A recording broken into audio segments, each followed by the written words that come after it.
புற்றுநோய் காரணமாக உயிரிழந்த பவதாரணியின் உடலுக்கு அவரது குடும்பத்தினர் இறுதி அஞ்சலி செலுத்தினர். அப்போது பவதாரணியின் உடலுக்கு பட்டுசாலை போர்த்தி வெங்கட் பிரபு, யுவன் சங்கர் ராஜா, பிரேம்ஜி ஆகியோர் சடங்கு செய்தனர்.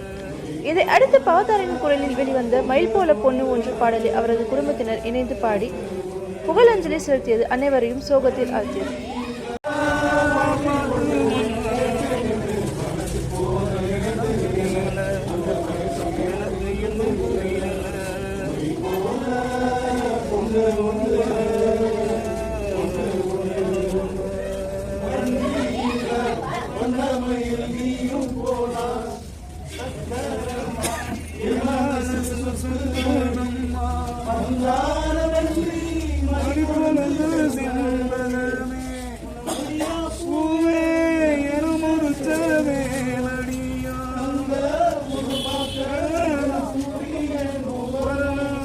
சங்க